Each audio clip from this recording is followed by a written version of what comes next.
नमो अर्हन्ताणं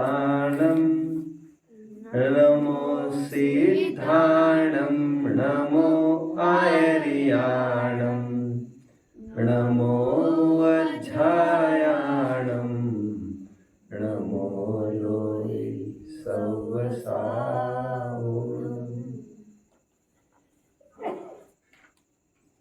मोक्षार्थियों, आज थोड़े कठिन विषय पर चर्चा चलेगी।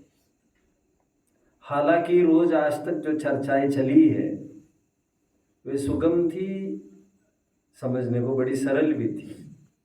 आज कुछ टेक्निकल विषय में ले रहा हो, समझने की थोड़ी कोशिश करना। हर 10 जन में 9 जन ये कहते पाए जाएंगे स्वाध्यायी जन, पढ़ने वाले भी पढ़ाने वाले भी, वो कोई भी हो। 3 लोग का नक्शा कितने जन ने देखा है बच्चों? शाबाश शाबाश।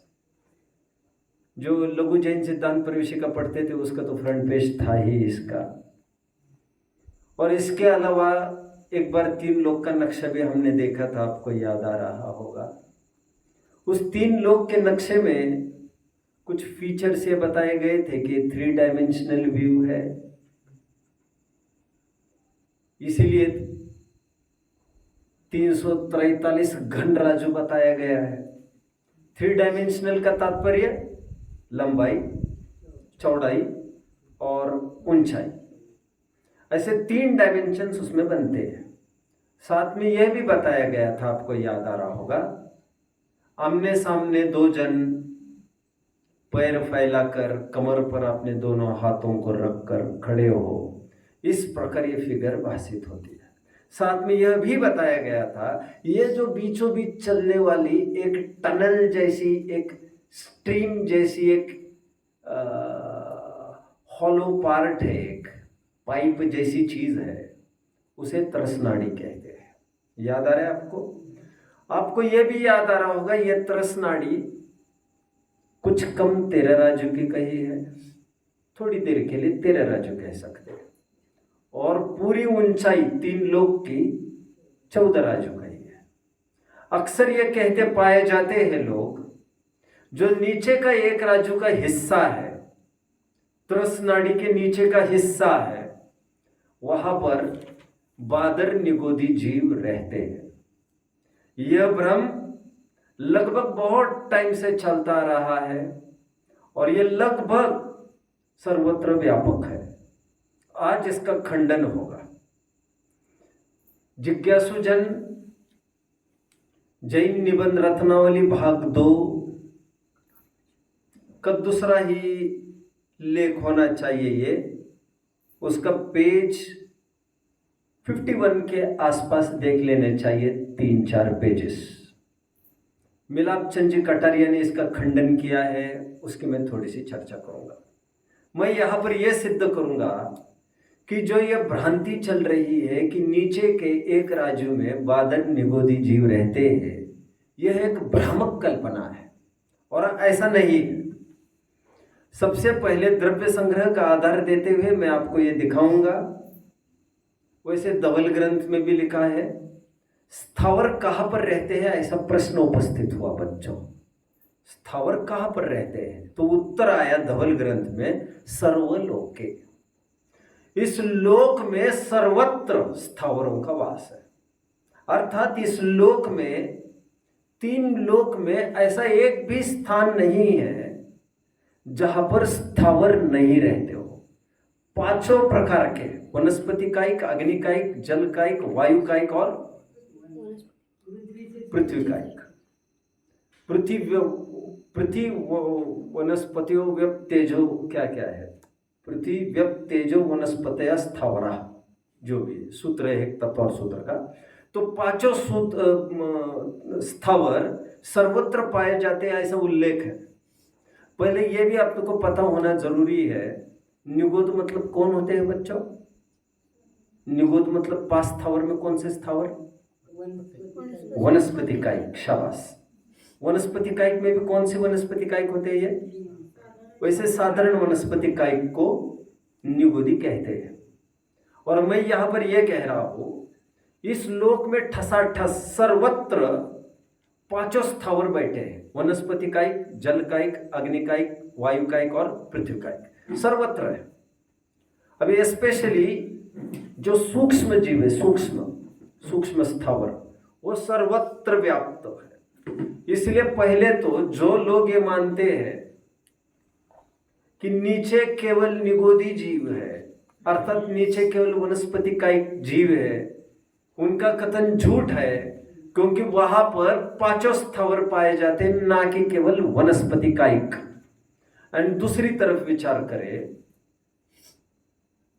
कि निगोदी जीव केवल नीचे ही नहीं पाए जाते, उनका भी सद्भाव सर्वत्र पाया जाता है। दोनों कंडीशंस आपको समझना है। निगोदी नीचे के अलावा भी सर्वत्र पाए जाते हैं और बाकी के जीव भी निगोदी के साथ नीचे के एक राज्य में रहते हुए देखने में आते हैं। कितने जन मुझे समझ रहे हैं बच्चों? शाबाश।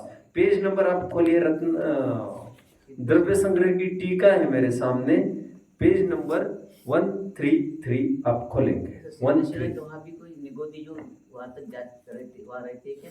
कौन? सर्वत्र 3 लोक में सर्वत्र पांचों स्थावर पाए जाते हैं, सर्वत्र। 133 पेज है बच्चों, देखिए उसका कुछ पार्ट में पढ़ूंगा, यहाँ पर संस्कृत पढ़ूंगा। तस्मात् मिला, सेकंड लाइन, तस्मात् अधोभागे, उसमें उस 3 लोक में अधोभाग में रज्जु प्रमाणम मिला, एक रज्जु प्रमाण क्षेत्रम भूमि रहितम, वो क्षेत्र भूमि रहित होने से निगोद आदि पंचस्थावर भृतम च तिष्ठति। कितने जन समझ रहे हैं? निगोद आदि लिखा है। अब ये कैसे कंफ्यूजन हो गए, लोगों को समझ में नहीं आता। जो कहते हैं केवल निगोदी है और धड़ल्ले से चार्ट्स में छपे रहते हैं, नीचे छपे ये लाइन्स। यहाँ पर निगोद आदि तो कह रहे हैं, साथ में पंचस्थावर ऐसा भी लिख रही है, और धड़ल्ले से ये चार्ट्स पढ़ाए जाते हैं। नीचे हिंदी एक बार पढ़ लेते, देखिए बच्चों, उनके नीचे एक राजु प्रमाण भूमि रहित क्षेत्र में निगोद आदि 5 स्थावर भरे हैं। मिला? ये अभी कीप दिस असाइड। आइए अपने प्रकरण में। अब कुछ लोग ये कहते हैं बच्चों, कुछ लोग ये प्रश्न खड़े करते हैं कि हम सूक्ष्म निगोदी की बात नहीं कर रहे हैं, सूक्ष्म निगोदी की अपेक्षा ऐसा ही है जैसा आप कह रहे हो, क्योंकि सूक्ष्म निगोदी उसके अलावा भी दूसरी जगह पाए जाते हैं, और सूक्ष्म स्थावर भी ऊपर के अलावा नीचे भी पाए जाते हैं। बट हम बादर निगोदी की बात कर रहे हैं, और बादर निगोदी केवल नीचे ही पाए जाते हैं, ऐसा कुछ कहते हैं। देखिए, अभी आपके पास तो ग्रंथ तो नहीं होंगे, मैं कुछ पढ़ के दिखाऊंगा, उसे शांति से आपको सुनना बर है बच्चों। अभी देखिए,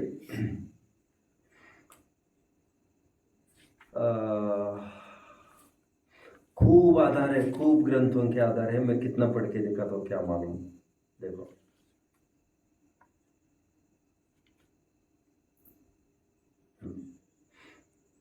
स्वामी कार्तिकेय अनुप्रेक्षा, एक तो द्रव्य संग्रह का आदर हो चुका टीका का।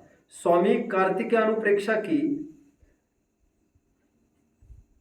संस्कृत टीका में पृष्ठ 59 देखना है, भी इसी गद्य को उद्धृत करके यही बात दर्शाई है। यहाँ का ही पार्ट द्रव्य संग्रह की टीका को कोट करके यही बात वहां पर पुष्ट की गई है। प्रश्न देखो, प्रश्न क्या पूछ रहे देखिए। सूक्ष्म निगोद सर्वत्र है, यह ठीक है, पर 7वीं पृथ्वी के नीचे जो निगोद कही जाती है वो बादल निगोद है। उत्तर, पेज 54, जैन निबंध रत्नावली भाग 2। ऐसा कहना भी उचित नहीं है, क्योंकि बादर जीव बिना आधार के रह नहीं सकते, ऐसा सिद्धांत है। बच्चों जरा मेरी तरफ ध्यान दीजिए। 2 प्रकार के जीव कहे गए हैं, एक तो सूक्ष्म और एक तो बादर। जैसे पुद्गलों में होता है ना, कोई पुद्गल सूक्ष्म होते और कोई स्थूल होते। पुद्गलों में स्थूल और सूक्ष्म ऐसा भेद है। नाम उल्लेख क्या है? स्थूल और सूक्ष्म। जीवों में क्या नाम उल्लेख है? सूक्ष्म और बादर। लेकिन जो पुद्गलों में हम सूक्ष्म और स्थूल कहते हैं, वहां पर तो अवगाहना की तरफ से कथन है। छोटी बात हो तो उसे सूक्ष्म कहते हैं, थोड़ी बड़ी चीज हो तो उसे स्थूल कहते हैं। बट जीवों में सूक्ष्म और बादर की परिभाषा ऐसी नहीं है। कभी कभी अवगाहना में शेप में बड़े जीव हो, लेकिन वे सूक्ष्म हो सकते हैं, और अवगाहना में छोटे जीव हो, लेकिन फिर भी वे बादर कहला सकते हैं। इसका मतलब अवगाहना से मतलब नहीं है। तो जो जीव ना ही किसी को अड़ते, ना अड़ाते हैं, ना किसी से अड़ते हैं, ना किसी को अड़ाते हैं, उन्हें कहते हैं सूक्ष्म जीव। ये सुना होगा बच्चों, ये प्रसिद्ध उदाहरण है।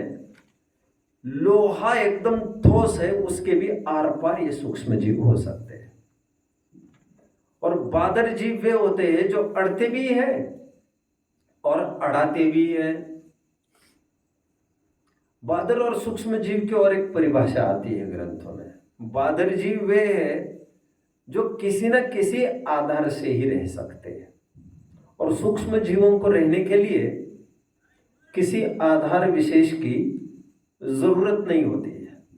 तो आधार के होने न होने की तरफ से भी बादर और सूक्ष्म जीवों की परिभाषा ग्रंथों में आई है। यह सामान्य परिचय आपको होना जरूरी था, क्योंकि यहां पर खंडन यह किया जाएगा, जो नीचे के एक राज्यों की तुम बात कर रहे हो, वहां तो ऐसा सच कोई आधार ही नहीं है। और भी क्योंकि पृथ्वी तो महात्मा तक ही पृथ्वी थी, उसके नीचे तो कुछ आधार जैसी चीज ही नहीं है। तो बिना आधार के बादर जीवों के रहने का सवाल खड़ा होता कहाँ है? ऐसा प्रश्न यहां पर खड़ा किया जाएगा। देखिए साहब, प्रश्न क्या उपस्थित होता? सूक्ष्म निगोद सर्वत्र है, ये ठीक है, पर सातवीं पृथ्वी के नीचे जो निगोद कही जाती है वो बादर निगोद है। उत्तर, ऐसा कहना भी उचित नहीं है, क्योंकि बादर जीव बिना आधार के रह नहीं सकते, ऐसा सिद्धांत है। गोमटसार जीव कांड गाथा 183 में लिखा है कि आधारे थूलाओ, क्या मतलब है बच्चों? आधार से रहने वाले बादर जीव है। संवत्थ निरंतरा सुहुमा, और सूक्ष्म जीव सर्वत्र रहते हैं और निरंतरा मतलब उसमें कोई खंड नहीं, वे तो सर्वत्र रहते हैं। बादर जीव ही कहीं रहते और कहीं नहीं रहते। क्यों? बादर जीवों को रहने के लिए आधार की जरूरत होती है, राइट। बादर जीव आधार पर रहते और सूक्ष्म जीव सर्वत्र बिना व्यवधान के भरे हैं। कार्तिक अनुप्रेक्षा में लिखा है, एक छंद 123वां छंद है, वो ड्रॉप करके अर्थ करता हूं। चाहे पर्याप्त हो या अपर्याप्त हो, सभी बादर जीव आधार के सहारे से रहते हैं, तथा पृथ्वी जल अग्नि वायु नित्य निगोद और इतर निगोद, ये 6 सूक्ष्म जीव लोकालोक में सब जगह भरे। सूक्ष्म जीव तो सर्वत्र कह रहे। नरक की 7वीं पृथ्वी के नीचे एक राज्य प्रमाण क्षेत्र में वात वलयों को छोड़कर बाकी सारा स्थान निराधार है, और बिना आधार के बादर शून्यमय जीव रहते नहीं है, तो वह बादर निगोद भी कैसे मानी जा सकती है? बहुत सारे आधार है, पढ़ लेने चाहिए। जैसे चर्चा समाधान ग्रंथ का आधार देते हुए कहा, चर्चा समाधान में चर्चा नंबर 95 में 7वें नरक के नीचे बादर निगोद का अभाव बताया है। सुदृष्टि तरंगिणी में भी पंडित टेकचंद जी साहब ने लिखा है कि 7वें नरक के नीचे बादर निगोद बताने वाले भोले जीव है। ये जो चार्ट छपे उसमें देखा है, नीचे लिखा रहता है बादर निगोदी जीव, धड़ल्ले से आज भी लिखा रहता है। इस लेख को पढ़ना चाहिए शांति से, जिसको अवसर मिलेगा। देखो, दूसरी बात यह है कि गोमटसर जीवकांड गाथा 199 में वनस्पति कायिक विकल्त्रय पंचेंद्रिय तिरेंच और मनुष्यों के शरीरों में बादर निगोदियों का स्थान बताया है। क्या बच्चों? ध्यान से सुनिए विचारों, मैं जो कह रहा हूं। सूक्ष्म जीव कहां पर पाए जाते हैं बच्चों? सर्वत्र पाए जाते हैं। सूक्ष्म ये भेद किसका है? केवल स्थावरों में ही है। 2 इंद्रिय, 3 इंद्रिय, 4 इंद्रिय, 5 इंद्रिय, ये सब बादर ही होते हैं। यहां तक कि प्रत्येक वनस्पति भी बादर ही होती है। अभी थोड़ी के लिए इतना ही समझ लीजिए, सूक्ष्म और बादर ये भेद एक इंद्रियों में होते हैं। दो इंद्रिय आदि में, तरस में सूक्ष्म और बादर ऐसे भेद होते नहीं, क्योंकि वे केवल बादर ही होते, तरस जीव। स्थावरों में दो वैरायटीज है। कितने जन समझ रहे हैं मुझे? गुड। और एक बात, सूक्ष्म जीव सर्वत्र व्याप्त है, 3 लोक में ऑफ कोर्स, बट बादर जीव कहीं रहते कहीं नहीं रहते। 8 स्थान ऐसे कहे जहां पर बादर जीव नहीं रहते बच्चों। बादर स्पेशली मैं अभी बादर, ठीक है, बादर की मैं बात करता हूं। 8 स्थान है जहां पर बादर निगोदी जीव नहीं रहते। वे 8 स्थान कौन कौन से हैं? 4 स्थावर बच्चों, पृथ्वी का एक, अग्नि का एक, वायु का एक, जल का एक। यहां पर बादर निगोदी जीव नहीं रहते हैं, इनके आधार से रह नहीं सकते, रहते नहीं है। आगे 2 वैक्रिक शरीर के आधार से भी नहीं रहते हैं। 2 वैक्रिक शरीर कौन से? देवों और नरकों का। आहारक शरीर के भी आश्रय से नहीं रहते। और परमावतारिक शरीर कहा गया है भगवान का, उसके आधार से भी बादर निगोदी जीव नहीं रहते। मैंने आपको बताया था, आपको याद आ रहा होगा। बादर निगोदी जीव का सद्भाव 12वें गुण स्थान तक ही कहा गया है। मैंने आपको कहा था, आपको याद आ रहा होगा, सर्वाधिक हिंसा 12वें गुण स्थान के अंत में होती है। मैं कह रहा था अरहंतों के भी कितनी हिंसा होती है। द्रव्य हिंसा की मैं बात कर रहा था, वो इन बादर निगोदी की बात कर रहा था, क्योंकि बादर निगोदी जीव भगवान के शरीर के आश्रय से नहीं रहते, परमावतारिक शरीर। इस प्रकार 8 स्थानों पर बादर निगोदी जीव नहीं रहते, उसके अलावा सर्वत्र रहते हैं। इसका मतलब मानना यह पड़ेगा प्रत्येक वनस्पति के आधार से बादर निगोदी जीव रह सकते हैं। इसका मतलब मानना यह पड़ेगा कि उस एक राजू नीचे में ना ही कोई तरस भी है और ना ही प्रत्येक वनस्पति भी, जिसके आधार से बादर निगोदी जीव भी रह सकते हैं। तो ऐसा यहाँ पर पूरा उल्लेख है, यहाँ पर बताया जा रहा है। दूसरी बात यह है कि गोमटसर जीव कांड का तो 199 में वनस्पति कायिक, विकल्पत्रय, पंचेंद्रिय, तिर्यंश और मनुष्यों के शरीरों में बादर निगोदी का स्थान बताया है। और 7वीं पृथ्वी के नीचे वात वलयों को छोड़कर शेष स्थान में न प्रत्येक वनस्पति है और न त्रस है। इससे भी वह बादर निगोद का अभाव सिद्ध होता है। प्रश्न, 7वें नरक के नीचे नित्य निगोद का स्थान मान ले तो क्या हानि? अभी बादर 3 वैरायटी के प्रश्न है। सबसे पहले निगोदी का प्रश्न था, फिर बादर निगोद का प्रश्न था, राइट, और अब नित्य निगोद का प्रश्न खड़ा किया उसने। फिर नित्य निगोद मानने में क्या दिक्कत है? वहां पर 7वें नरक के नीचे नित्य निगोद का स्थान मान ले तो क्या हानि है? उत्तर, ऐसा त्रिलोक सार की आर्य का विशुद्धमती जी कृत यहाँ पर निखंडन किया जा रहा है। विशुद्धमती ने कोई ग्रंथ लिखा होगा और लेखक कह रहे हैं ये गलत लिखा है उन्होंने। ऐसा त्रिलोक सार की आर्य का विशुद्धमती जी कृत हिंदी टीका के पृष्ठ 151 तथा ग्रंथारंभ में दी गई त्रिलोक आकृति में प्रदर्शित है, किंतु वह भी शास्त्र सम्मत नहीं है। यह विशेष कथन उनका स्वकल्पित है। त्रिलोक सार के मूल गाथा संस्कृत टीका और वचनिका किसी में ऐसा कथन नहीं है और न किसी अन्य ग्रंथ में ही ऐसा कथन है। पंडित पन्नालाल जी आर्किटेक्ट दिल्ली ने भी 3 लोक के नक्शे में 7वें नरक के नीचे नित्य निगोद प्रदर्शित किया है, वह भी सम्यक नहीं है। मतलब एक ट्रेंड चालू हुआ था 60-70 साल पहले, सभी अपने मैप में ये करते थे। तो इन्होंने प्रश्न आ रहे थे कि किसको देखकर ये किया जा रहा है और आधार देकर ये सिद्ध कर रहे, ये सब गलत है। नित्य निगोद वहां मानने में यह बाधा आती है कि नित्य निगोद सूक्ष्म और बादर दोनों प्रकार का होता है। देखो गोमटसर जीव कांड गाथा 73।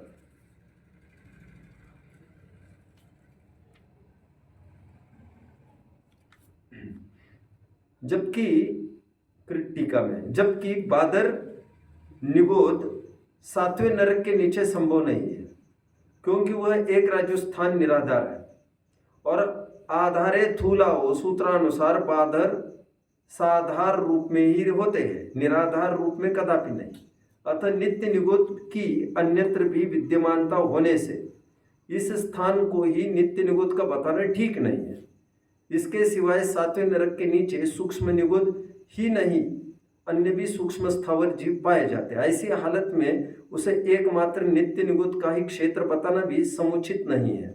अतः सातवें नरक के नीचे न तो एकमात्र नित्य निगुद या इतर निगुद है, किंतु निगुद आदि पंच सूक्ष्म स्थावर है, ऐसा मानना ही परिपूर्ण और निर्दोष होगा। और सब मान्यता एकांगी एवं असम्यक होगी। और सब मान्यता मतलब इसके अलावा। त्रिलोक भास्कर पृष्ठ 3 में आर्यिका ज्ञानमती जी ने भी सातवें नरक के नीचे नित्य निगुद बताया है, वह भी इसी तरह सदोष है। ये मूल में वहां से प्रकरण पढ़ लेने चाहिए। मैं 3-4 पेजेस वहीं से पढ़ के दिखाए हैं और ये सिद्ध किया है कि जो डायग्राम में ये नीचे केवल निगुदी होने की बात करते हैं, अथवा बादल निगुदी ही केवल होने की बात करते हैं, अथवा केवल नित्य निगुदी ही होने की बात करते हैं, उनका कथन सही नहीं है। तो नीचे क्या लिखना चाहिए? जो एक राजू है वहां पर क्यों लिखना चाहिए कुछ? केवल त्रसनाड़ी 13 राजू तक है, इतना पर्याप्त है लिखना, कुछ कम 13 राजू है। और नीचे का एक राजू वैसे ही छोड़ दे, ये कहकर कि यहाँ पर त्रस जीव नहीं पाए जाते। आपने देखा 3 लोग के नक्शे में नीचे का एक बैंड है, एकदम ब्लैक कलर्ड रहता है बैंड, देखा है आपने? ब्लैक बैंड करने में कोई दिक्कत नहीं है, लेकिन बैंड के वहां नित्य निगुद लिखना, बादर निगुद लिखना, निगुद लिखना गलत ही है। क्योंकि बैंड का अर्थ इतना ही है कि यहाँ पर त्रस जीव नहीं पाए जाते, बस इतनी सी बात है। ठीक है, बस करते हैं। ओम।